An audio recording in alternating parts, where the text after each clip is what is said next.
কৃষ্ণ শিখিয়েছে পৃথিবীতে out of the box thinking, ভিড়ের থেকে আলাদা হওয়া। সবাই যেভাবে ভাবে সেইভাবে ভেবে না, সবার থেকে আলাদা হওয়া। কৃষ্ণ কিন্তু সুন্দর হয়ে জন্মায়নি, ফর্সা হয়ে জন্মায়নি। কৃষ্ণ এই পৃথিবীতে অবতার নিয়েছে কালো হয়ে, out of the box. Krishna শিখিয়েছে সেলফ বিলিফ কাকে বলে, কেন সেলফ বিলিফ থাকা দরকার।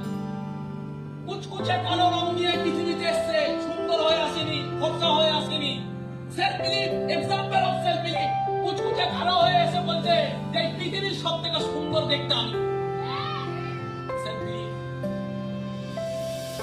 রং কালো কিন্তু কি বলছে, আমি ভুবন সুন্দর।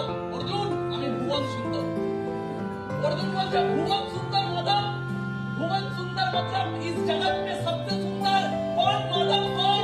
कृष्ण बोल रहा है मैं पार्थ और कौन? सेल्फ बिलीफ,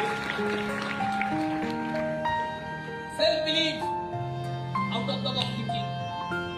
কৃষ্ণ রাজার ঘরে জন্মায়নি, গোয়ালা হয়ে জন্মেছে। কিন্তু দুনিয়াকে দেখিয়েছে যে তুমি কোথায় জন্মেছো তো ম্যাটার করবে, ম্যাটার করে তুমি এই জীবনে কি করে দেখালে। গোয়ালার ঘরে জন্মেছে, গোয়ালার ঘরে জন্মে ওই সময়কার সব থেকে পাওয়ারফুল এম্পায়ার তৈরি করেছে দ্বারকাপুরী। আমরা বলছি টাকা দিয়ে কি হবে, কৃষ্ণ দেখিয়েছে কোথায় এসছো ইম্পর্টেন্ট না, কি পড়ে গেলে এই জীবনে এটাই।